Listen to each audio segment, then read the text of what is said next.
presidential candidate of the Labour Party, Mr. Peter Obi, makes his way into the International Trade Fair complex in the Ojo area of Lagos, where his supporters take up every available space to hear from him.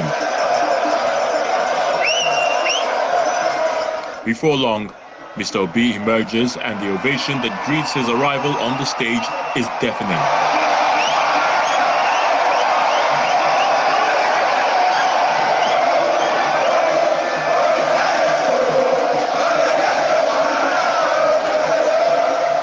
Without wasting time, he goes straight to inform the people here about how he hopes to address the nation's power conundrum and the other challenges bedeviling the nation.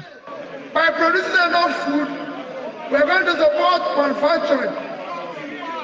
By ensuring that power becomes the thing of the past. So I want you to take what I'm saying. Those who are saying there's nothing difficult in power. I was in Egypt.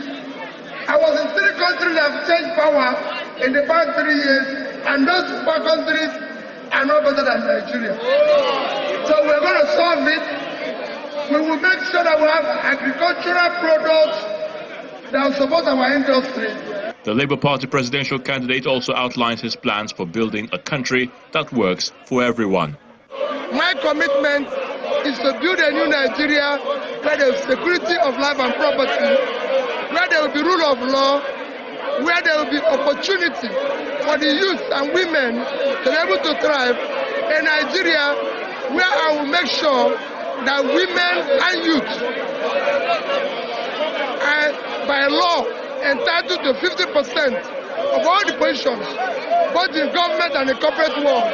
So we can start building this country that is inclusive, a Nigerian where they will move people from consumption to production. For this supporter, Mr. Peter Obi represents a breath of fresh air and believes Nigeria stands to benefit from his presidency. The structure of Labour Party is the structure that can revive Nigeria, the structure that can make Nigeria a beautiful bride before other countries in the world.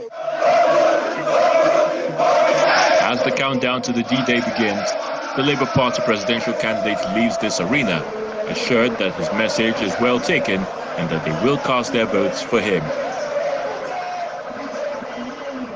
While the Labour Party presidential flag bearer was busy campaigning in Lagos, a group rooting for his election today trooped out in the nation's capital to drum support for him. The group held a solidarity rally marching from the Unity Fountain to Banex commercial area in Abuja in solidarity with Mr. Obi as well as the CBN Naira redesign policy. They are optimistic that Mr. Obi will emerge victorious at the presidential election. It's a week to the presidential election and members of the Peter Obi support group in Abuja have converged on the Unity Fountain for a rally in support of their candidate.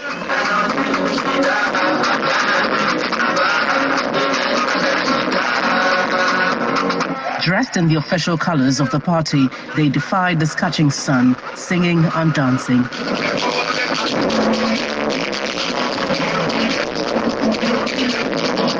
One after another, leaders of the group addressed the supporters, asking residents of the FCT to vote for Mr. Obi. Today, we are doing what we call the last push.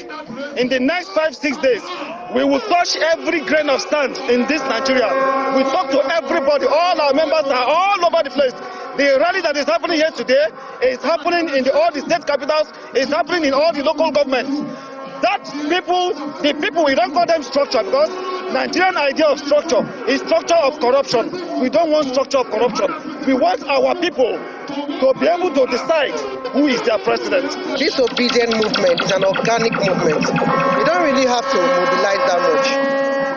What is happening to us in Nigeria, there's no need to tell you. So there's nothing special I need to do for the women. They come out en masse because they are the hardest hit by this failing economy, failing security, insecurity, and what have you.